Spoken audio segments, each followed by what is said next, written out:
o olho com o rei Caolho, né? Deu no que deu, certo? O rei Caolho, que era o rei Filipe II, que eu já mostrei para vocês, o Felipe da Macedônia, e ele veio conquistando os povos gregos porque ele percebeu que os povos iam se enfraquecendo, né? Passavam por uma crise tanto política como alimentar, né? Por causa das guerras, né? Contra eles mesmos, né? As guerras do grego contra o grego, certo? E o Felipe II vai se aproveitar disso, vai aproveitar que eles já estão enfraquecidos e vai começar a dominar, portanto, a Grécia, tá? Perceba que então ele desce aqui da Macedônia, ó, domina a Grécia, pega toda a península do Peloponeso, a região da Ática, onde fica Atenas, e os seus vizinhos aqui são os persas, né? Quando o persa está pronto para tentar invadir, ele bisteca, né? Tira a mão, tira a Grécia da mão do persa e começa a dominar o persa, certo? Pensem o seguinte, se ele dominar o persa, pessoal, por tabela, ele dominaria toda essa região aqui, né? Porque o persa expande a sua região, né, de maneira absurda, né? Durante todo o século 6, 7. Então ele pega boa parte do Egito aqui, pega, né? Ele começa no Planalto do Irã, certo? A região, né, a região média, por isso que são os medos, certo? Que são dominados pelos persas, e ele vem construindo todo um sistema de estradas e vem expandindo até chegar à Índia aqui, né? O Império do Alexandre ele vai dar sequência, então, portanto, aqui é ao território que já pertencia ao Pérsia. Então, ele vai pegar ali praticamente toda essa região que parte aqui, né, do nosso mundo ocidental na Grécia, passa aqui pelo Egito, certo? Pela costa da África, cruza o Oriente Médio e pega aqui o Oriente já, belezinha? Tranquilos? Então esse aqui é mais ou menos o itinerário que fizeram então as tropas de Alexandre o Grande. Belezinha? Tranquilo? Pessoal, eu comecei antes, na verdade, agora que eu vi, né? Começa às 9h10. Esperar o pessoal terminar de chegar. Pedir para vocês pegarem um grifa-texto, nossa arma do conhecimento, para destacar as partes mais importantes. Agora que eu comecei antes, para o pessoal terminar de chegar, tá, gente? Será que a gente já vai terminar a página 20 e a gente dá início a alguns exercícios, a gente faz alguns exercícios aí só para fechar essa parte do H10, tá bom? E a gente dá início ao H11, tá? Pessoal, todo mundo conseguiu ver o aviso sobre o trabalho lá? Todos conseguiram? Alguém teve dificuldade? Alguém não entendeu o que é para fazer? Pode fazer em grupo, né? Isso, de preferência em grupo, cara. E ó, seguinte, pessoal, textos decolados da internet, eu não vou aceitar, tá bom? Porque assim, né, vocês têm o conteúdo, vocês grifaram um monte comigo aí, né? Quem acompanhou as aulas, vocês têm um material que ele é específico para o que vocês precisam saber com relação ao primeiro ano do ensino médio, que depois vocês vão usar isso nas provas que vocês fizerem do Enem, vestibular. Até, claro, professor, quer o concurso público, tá bom, né? Vai cair também, porque existe uma linha, um fio condutor que é cobrado, né, na maioria das provas, né? Então, assim, utilizem a apostila para fazer o resumo. Não estou falando que não possa pegar da internet. Você pode pegar, mas se você reproduzir as palavras que estão lá, não é você que está fazendo, né? Você só está copiando e colando. Então, eu não vou aceitar, belezinha? Tá? Bom, não precisa ser nas normas da ABNT, igual eu pedi da última vez. Eu vou pedir trabalho assim novamente no futuro, né? Mas como a gente está distante uns dos outros, está difícil, né? Como é que eu posso explicar? Como a gente tem poucas aulas juntos, então nós nos vemos muito pouco, né? E tem gente que muitas vezes não consegue ter acesso ao Delta ou não vê o aviso. Então, assim, prefiro passar um trabalho dessa proporção, explicando para vocês pessoalmente no quadro. Eu tiro as dúvidas na hora, é outra pegada, é outra coisa, né? Então, aí pode ser só um resumo, claro que tem que ter um título, né? É bom você colocar o módulo, H10, H11, certo? E escrever, né? Aspectos políticos, aspectos militares, então fazer realmente um resumo, né, como se fosse uma resenha, tá? Aí quem tem dificuldade para fazer resenha, procura na internet. Resenha é como se você fizesse um resumo, só que você traz aspectos do texto, muitas vezes, né? Você pode colocar, por exemplo, assim, você cita a, a, a página, colocando, Podemos perceber na página tal, livro, né, parágrafo tal. Aí você abre aspas e coloca, né? Então, assim, você resenha como se fosse um trabalho, só que menos elaborado. Não precisa de capa, não precisa de contracapa, não precisa de nada de sumário, nada disso. Resenha é como se fosse um pequeno artigo, tá? Beleza? Bom, já são 9h12, acho que quem tá para chegar já chegou, né? Gente, estão todos aí, tudo bem? Tudo certinho? Ó, o animado tá aí pela primeira vez, a Bia, o Danilão, o Guilherme, o Lucas, a Manu e o animado lá no fundo. Todo mundo aí, né? Tranks, gente. Belezinha, gente, qualquer dúvida podem dar um alô aí, erguam a mão. O José não tá aí, né? O José não tá aí, tá. Não está, beleza. Tudo bem. Gente, então paramos aqui, ó. Deixa eu ajeitar a minha querida apostila, tá? Deixa eu colocar meu óculos, senão eu não enxergo, né?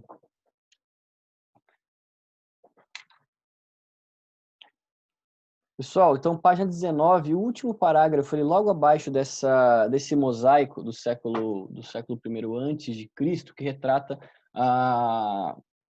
uma das guerras de Alexandre o Grande. Vocês podem perceber, se der um zoom, quem está com a apostila aí, que ele não está perfeito, tá? Então algumas peças foram retiradas daqui, tá? Ele não está em perfeita conservação, mas você percebe quais eram os traços ali da roupa, por exemplo, que ele utilizava. Essas roupas aqui que ele tá não eram essencialmente gregas. Você pode perceber que tem aspectos orientais aqui na sua roupa. A ombreira é diferente, né? Ver se o mosaico a parte maior. Deixa eu ver se eu acho o mosaico maior para mostrar para vocês. Mosaico aleatório, Alexandre o Grande. Peraí.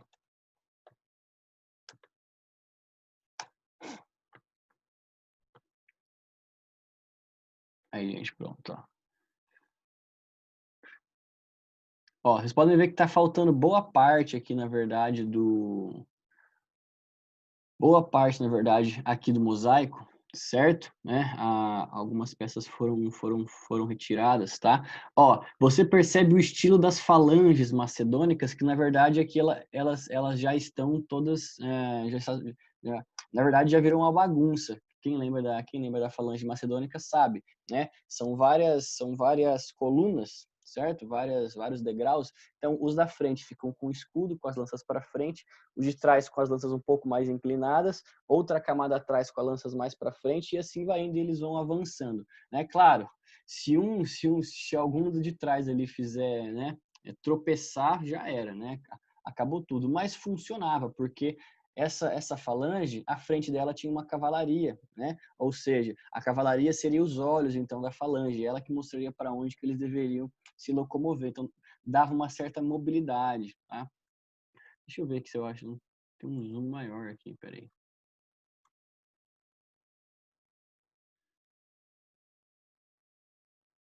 Esse aqui é do Wikipedia. Nossa, aqui também não. Só tem Wikipedia aqui.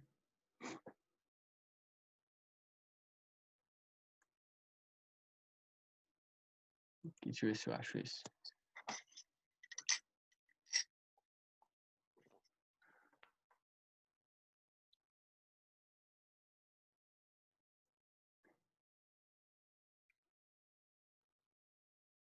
Ó, pessoal, esse mosaico ele foi encontrado na casa do Fauno em Pompeia, tá? Seria a batalha uma das últimas contra o Dário, tá? Quem vai lembrar do Dário? Exatamente, ele mesmo, que cria o Dárico e cria todo o sistema, né, de comunicação persa nas estradas. Então é como se fosse aquele correio que eu falei para vocês, né? É a corrida do bastão. Você passa por um posto, entrega ali a encomenda ou a informação, o cara pega um cavalo novinho, vai correndo até outro posto, até a informação chegar no general. Então, um sistema de correio de estradas muito eficiente, né, que foi construído, né? Aqui, ó, como mostra no mapa, certo? Então, a guerra que foi retratada no mosaico é a guerra contra o Dário, no momento em que ele vai, portanto, dominar o Império Persa, certo?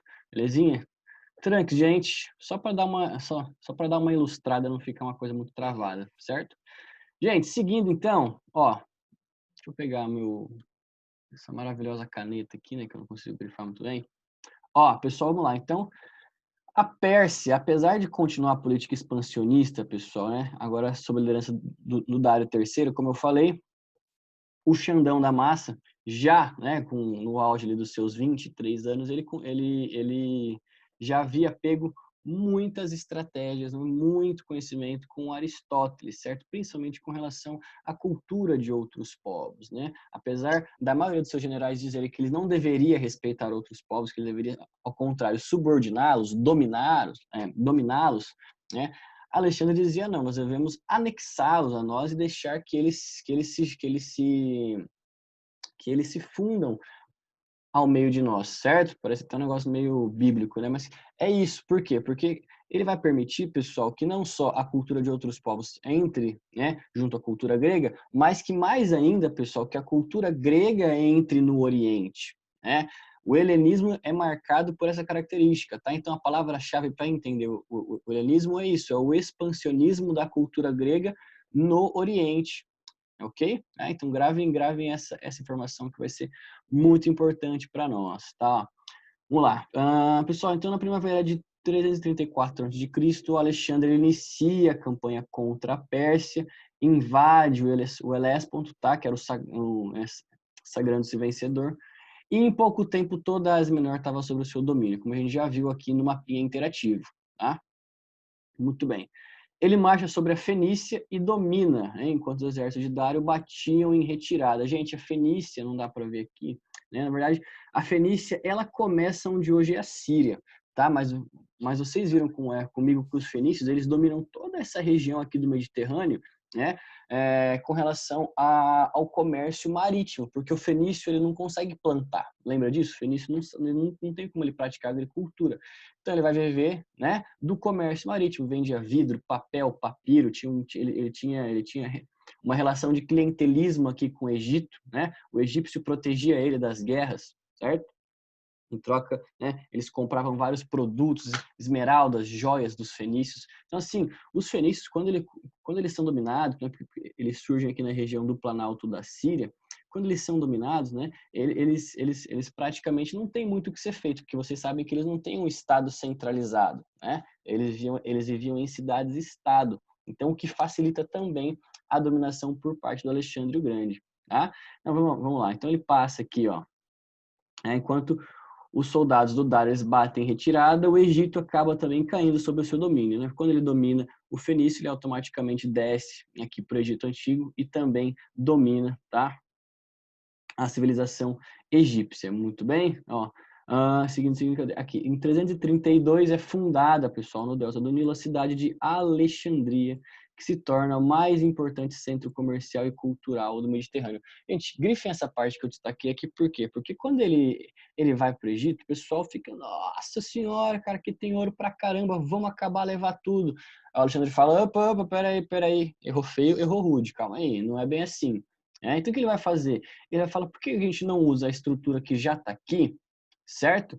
Para deixar boa parte do nosso povo aqui. Aqui tem tudo que a gente precisa. O Nilo, né? O Nilo é um ótimo lugar para você, né, cultivar outros produtos, porque é muito fértil a região e além de tudo a gente consegue ocupar e promover casamentos, principalmente entre os generais e as famílias aqui dos sacerdotes egípcios, né? Então, quando ele domina o Egito, pessoal, o negócio cresce mais ainda, né? Muitos não vão concordar, Alexandre tá louco, tá maluco? Não, né? Ele deixa então boa parte dos seus generais, do povo que o seguia, ele deixa aqui no Egito Antigo para que se haja uma mistura de culturas e depois, pessoal, fica uma cultura tão rica, uma troca de informação tão grande, certo? Tão intensa, que vai ser fundada a Biblioteca de Alexandria, exatamente, né? Onde é fundada, então, aí a Biblioteca de Alexandria com mais, né, 20 mil exemplares em várias línguas diferentes de vários povos que acabam vindo aqui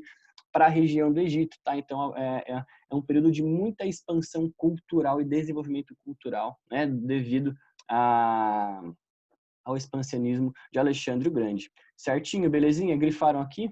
Gente, dúvidas até agora ou não? Como é que vocês estão aí?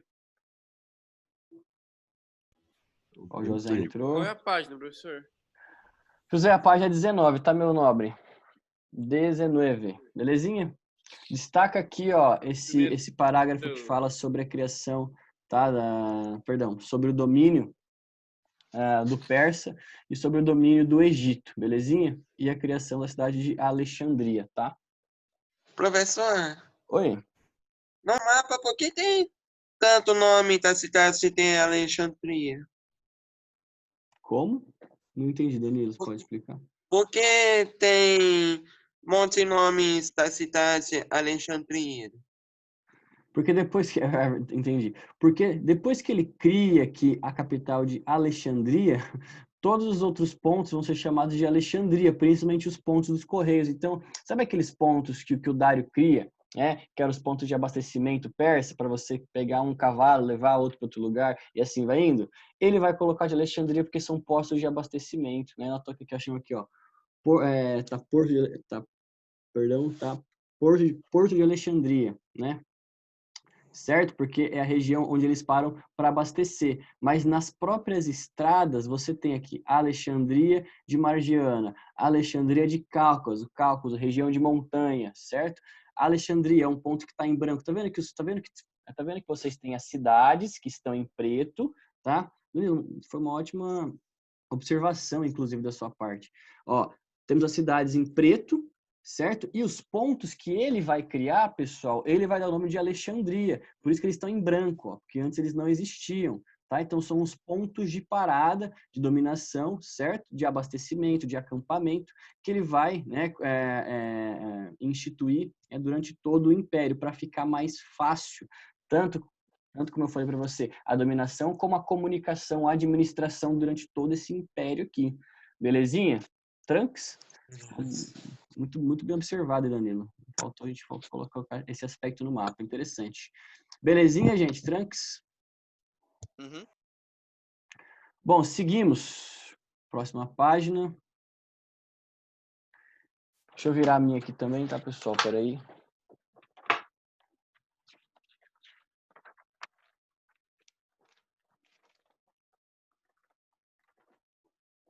Bom. Opa. Peraí. Pessoal, está dizendo assim, professor, então o persa foi dominado. Praticamente, né? Porque pegaram toda a região em que ele dominava, sim. Mas o persa, ele vai começar cada vez mais se esconder. E o persa, vocês sabem que ele não desiste, né? Desde as guerras médicas, ele leva três porradas consecutivas em 3 batalhas, né? E aí, ele ainda, mesmo após perdendo, ele patrocina a guerra do grego contra o próprio grego para ver o grego derrotado. Então, o persa não desiste, certo? Só que o persa, pessoal, ele vai continuar se escondendo em diversos grupos e promovendo ataques esporádicos às tropas de Alexandre, né? Até que em 331 a.C., em Gaugamela, há uma derrota definitiva, tá? Porque ele toma as cidades mais importantes, inclusive foi a que iniciou o Império Persa, que foi Susa, tá? Seguido por Persépolis e Passárgada, né? Então ele destrói completamente a cidade. Alexandre, diferentemente do que ele fazia com as outras cidades, pessoal, ele falava, não, vamos deixar como estão, vamos deixar com o próprio governo, a gente fica tranquilo e deixa eles viverem do jeito que eles estão, eles vão pagar os impostos, né? Tem a sua própria cultura, deixa a galera se misturar. Aqui com o persa, pessoal, nessa cidade, ele vai ficar tão pé da vida como o imperador romano quando vai destruir Cartago, né? Cartago. Ele quer que seja completamente destruído, né? Com uma espécie de ranço que ele pega, né? Cartago aí quase derrotou Roma na porrada e na última batalha, pessoal, das guerras púnicas, né? A Roma manda destruir completamente qualquer resquício que tivesse de Cartago, né? De tanta raiva que eles ficaram porque eles quase perderam, né?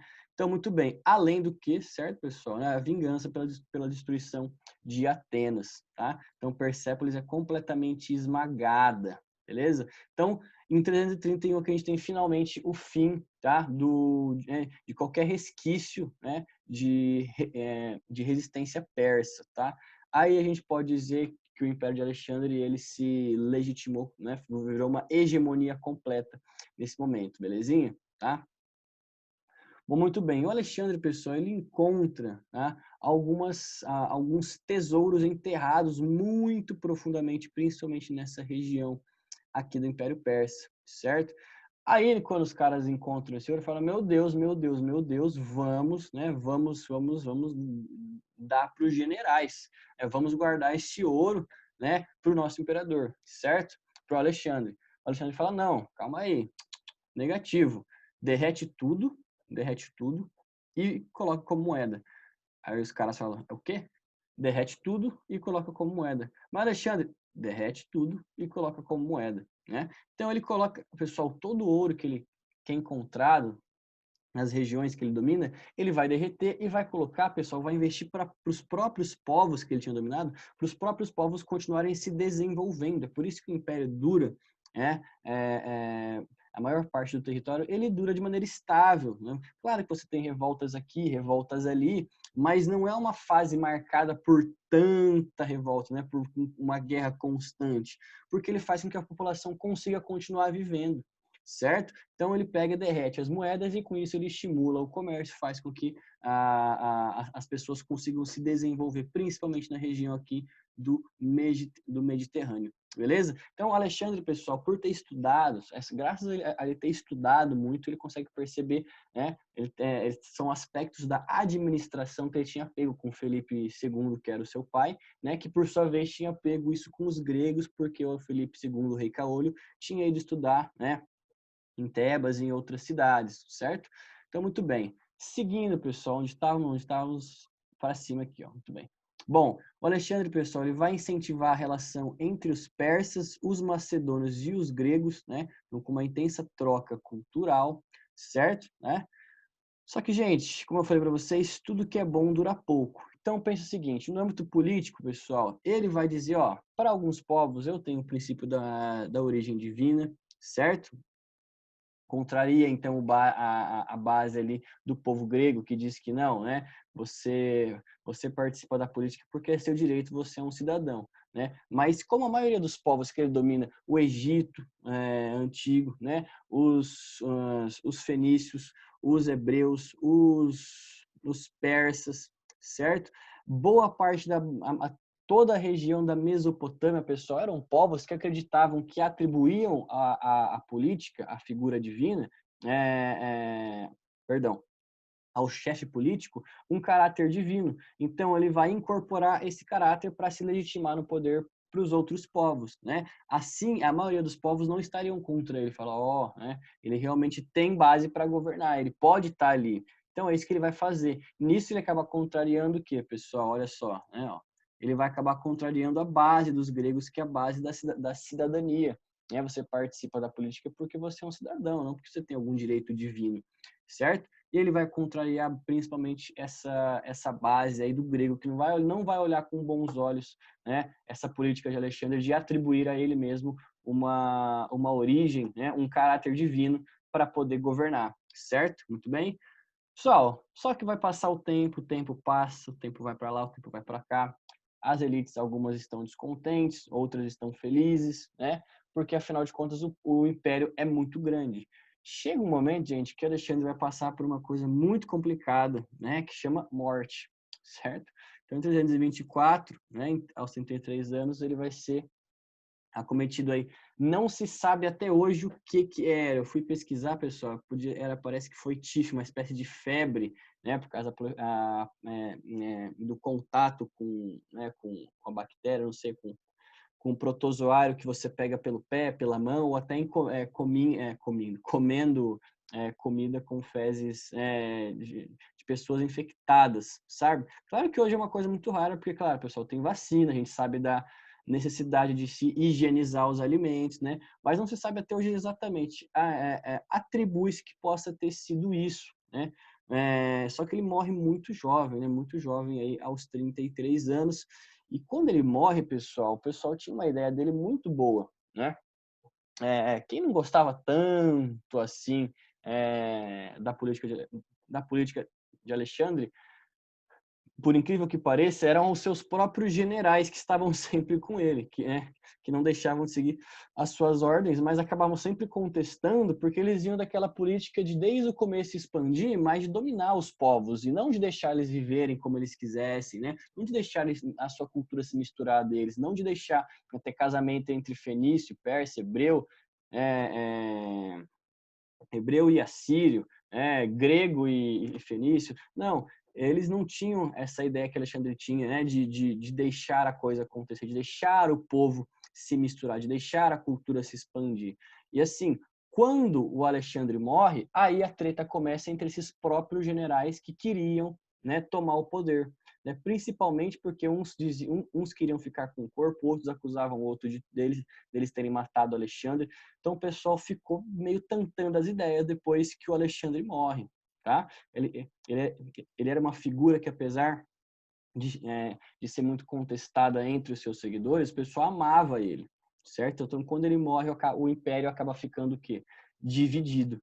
Tem um filme muito legal que chama, inovador, olha só que inovador, Alexandre, né, o nome do filme. Podem assistir lá, é muito interessante. Tem Angelina Jolie, acho que é Colin Farrell, é bem interessante, bem legal. Mostra bastante o aspecto que ele tem, né, de sempre continuar expandindo o território. Ele tá andando a cavalo. E o pessoal fala, Tá. Alexandre, chega agora. Alexandre. Alexandre, Originalidade. chega. Não, vamos só seguir mais um pouquinho, mais um pouquinho. E ele vai dominando, chega até a Índia, certo? O pessoal já está cansado sem água. Ele, não, vamos continuar indo, só mais um pouquinho, né? Então é isso, pessoal. É isso que ele vai fazendo. Até que chegou o momento, então, e é legal, pessoal, que mostra os conflitos internos entre os seus próprios generais. Uns querem parar, estão cansados, a família já está lá longe, anos luz. Falou, Alexandre, o pessoal da família perdeu o ratinho lá, já começou faz tempo.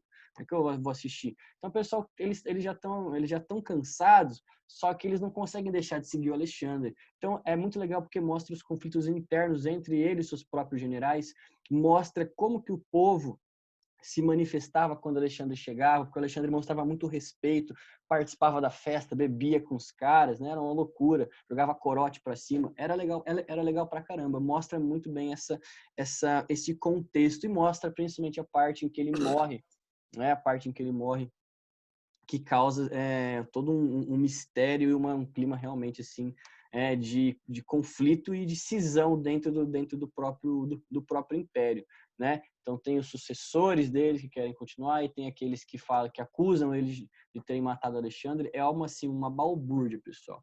Só que então, para marcar então o fim do seu império, em 324 ele morre, tá? Podem grifar essa parte. O império acaba sendo dividido, tá? Pelos diádocos, que eram os generais sucessores, em 4 partes, tá? Então, a Mesopotâmia, Egito, Ásia Menor e Grécia volta praticamente a mesma divisão que nós tínhamos antes, correto? Tranquilinhos? Pessoal, quero fazer com vocês algumas questões aqui, só que a gente pode fazer essas escritas depois, eu queria fazer as objetivas com vocês, tudo bem? Belezinha? Ó, vamos lá, deixa eu virar minha página aqui também para acompanhar.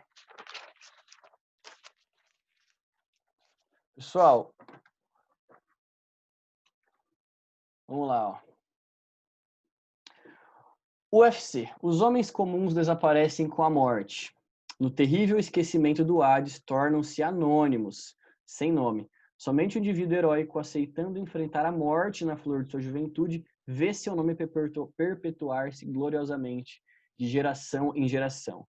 Sua figura singular fica para sempre inscrita na vida comum. Gente, dá para perceber que a gente está falando de quem? Não de uma figura em si, gente, mas do que, ó? Quem está falando? O indivíduo herói. Obrigado, José. Só nesse Uau. sentido. Obrigado, então. Muito difícil, né? Assinale a alternativa correta quanto à construção da imagem do guerreiro na Grécia Antiga. E aí, gente? Vou dar 30 segundos aí, vocês falem qual vocês acham que está correta.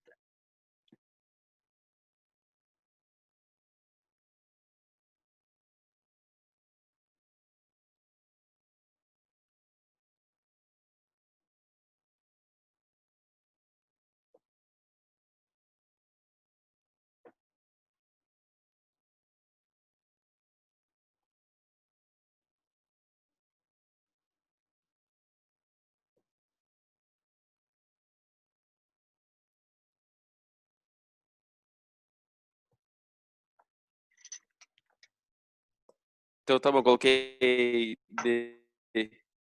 Letra B, exatamente. Letra B de Brasfoot, né? De bistequinha barbecue.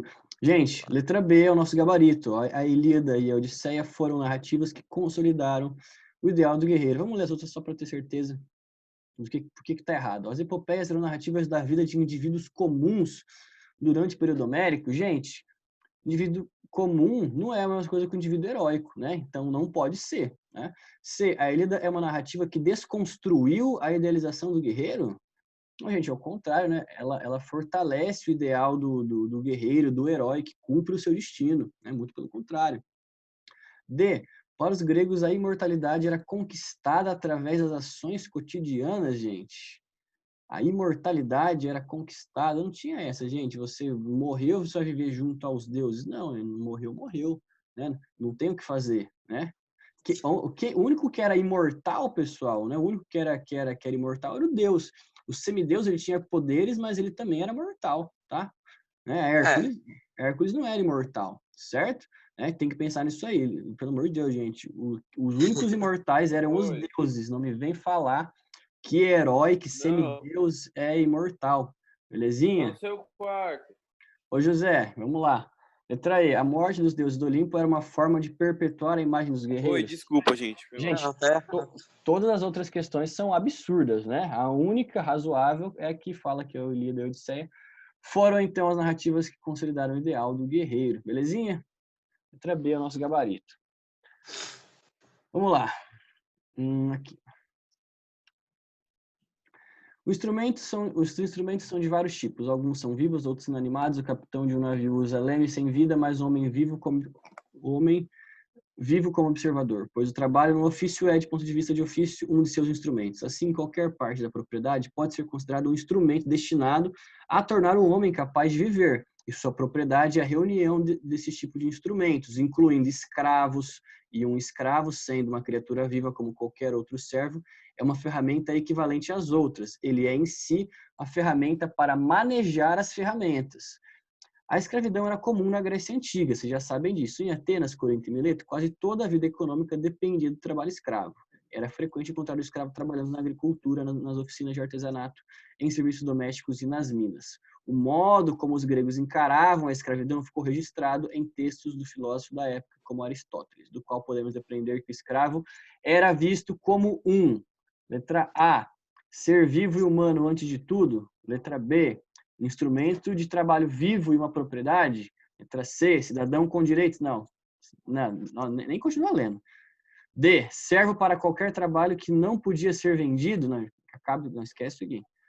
E, trabalhador assalariado, pelo amor de Jesus Cristo, né? E aí, gente? Sobraram A e B. A B, muito bem, perfeito. Maravilhosos, instrumento de trabalho vivo e uma propriedade. Tranquilões? Fácil, né? Sim. Não deu tempo de fazer a da Mackenzie, a gente faz na próxima aula e dá início aí com a cultura grega em si, aspecto artístico, cultural, o porquê que eles se desenvolveram tanto assim, né? Graças ao trabalho escravo, o que possibilitou que eles se dedicassem a isso, né? Praticassem a cultura, belezinha, gente? Gente, alguém teve alguma dificuldade? Alguém não entendeu o trabalho que eu passei no Delta? Tipo, professor. De boa? Trabalho? Gente, o que eu vou fazer com o texto colado? Oi? Não, desculpa, pode falar. Terminar. Não entendi, não. O que eu quis dizer é que se tem problema se eu entregar pra você sozinho, se eu fizer sozinho o trabalho. Não tem problema não, jovem, mas Não, tá bom. o ideal era que todo mundo fizesse em grupo, né?